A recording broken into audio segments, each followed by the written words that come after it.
Perkenalkan, nama saya Pratiwi Fazarini dengan NIM 122150028 dari kelas RB.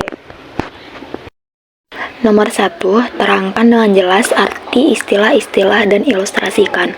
A. Hipotype. B. Bioszoenos. C. Thanatokoenos. D. Penggantian atau replacement. E. Rework fosil.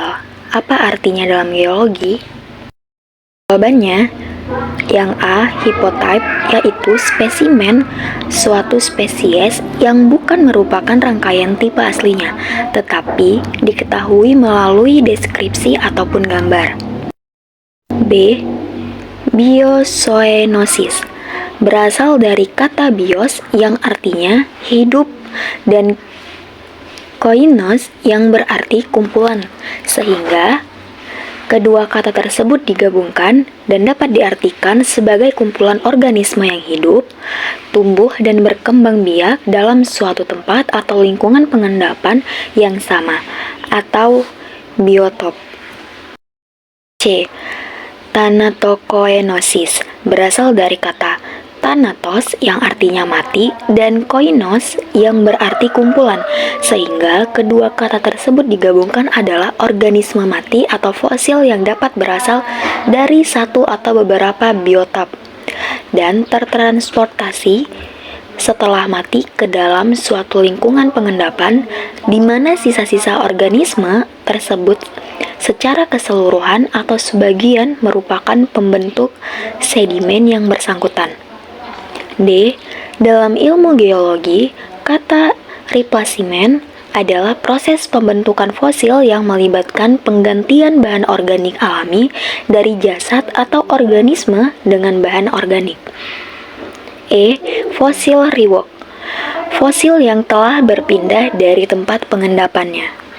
Nomor 2, jelaskan 5 contoh proses fosilisasi yang dapat terjadi pada organisme serta jelaskan perannya dalam eksplorasi sumber daya kebumian.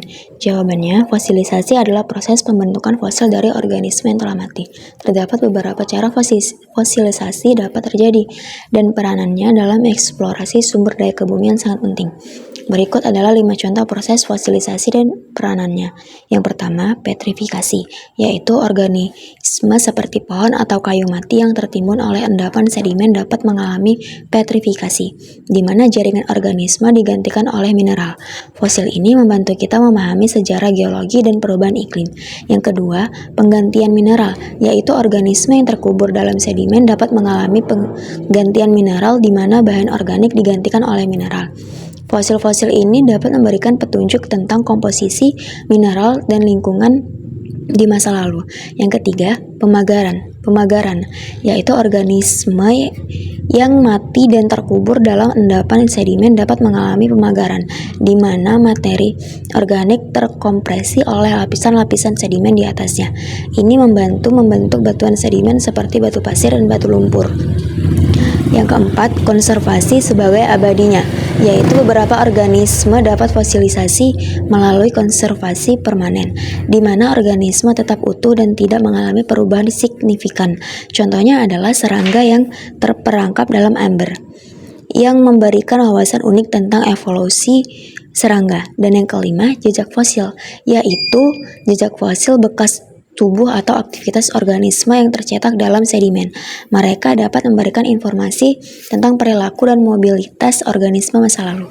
Jadi, semua jenis fosil ini memberikan wawasan penting dalam eksplorasi sumber daya kebumian, seperti batu bara, minyak bumi, dan fosil bahan bakar lainnya. Mereka membantu geologis dan ilmuwan lainnya untuk memahami sejarah geologi, iklim masa lalu, dan lingkungan yang pada gilirannya dapat membantu dalam pengeboran sumber daya alam dan konservasi. Nomor 3. Uraikan dan jelaskan apa yang dimaksud dengan umur relatif dan umur absolut. Jawabannya yang pertama, umur geologi ini terbagi menjadi 2, yaitu umur relatif dan umur absolut. Untuk jawaban yang A, umur relatif itu ialah umur yang ditentukan berdasarkan posisi batuan ataupun fosil relatif terhadap posisi batuan atau fosil di sekitarnya. Nah, dengan kata lain, umur relatif ini tidak menunjukkan angka, tetapi pernyataannya bahwa tentang mana yang lebih tua ataupun mana yang lebih muda berdasarkan proses pembentukannya. Nah, kalau untuk jawaban yang B, umur absolut itu adalah umur yang ditunjukkan dengan suatu angka yang diperoleh dari pengukuran radioaktifnya. Nah, jadi untuk umur absolut ini langsung menunjukkan umur angkanya sehingga dapat diketahui pada zaman apa batuan tersebut itu terbentuk. Nomor 4. Uraikan dan jelaskan hubungan antara paleontologi dengan bidang-bidang lainnya dalam geologi. Ilustrasikan. Jawabannya, hubungan paleontologi dengan ilmu lainnya. Paleontologi itu berkaitan erat dengan tentang fosil dan perkembangan makhluk hidup hingga sekarang. Nah, sehingga paleontologi berhubungan erat dengan ilmu evolusi. Tapi sampai sekarang, ilmu tentang evolusi banyak sekali terdapat pro dan kontra. Nah, banyak yang setuju dengan ilmu ini, tetapi lebih banyak yang menolaknya. Tapi dalam hal ini, paleontologi sangat berkaitan dengan evolusi. Bahkan sangat juga menunjang untuk membuktikan kebenarannya. Nah, sebagai satu cabang ilmu yang memiliki ruang lingkup kajian yang sangat luas, paleontologi ini tidak dapat berdiri sendiri dan memiliki kaitan yang sangat erat dengan cabang keilmuan yang lainnya. Antara lain adalah yang pertama, biostratigrafi, yaitu merupakan ilmu penentuan umur batuan dengan menggunakan fosil yang terkandung di dalamnya. Yang kedua, kronostratigrafi, yaitu merupakan cabang dari stratigrafi yang mempelajari umur strata batuan dalam hubungan dengan waktu. Nah, yang ketiga, mikropaleontologi, yaitu merupakan cabang paleontologi yang mempelajari mikrofosil. Mikrofosil ini adalah fosil yang umumnya berukuran tidak lebih besar dari 4 mm. Nah, yang keempat, palinologi, yaitu merupakan ilmu yang mempelajari polinomorf yang ada saat ini dan fosilnya.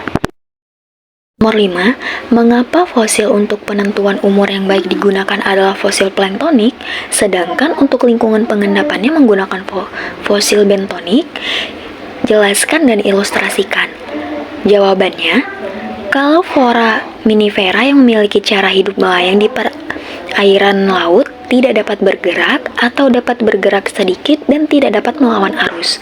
Wardana 2003. Foraminifera planktonik digunakan untuk menentukan umur relatif dari lapisan batuan sedimen.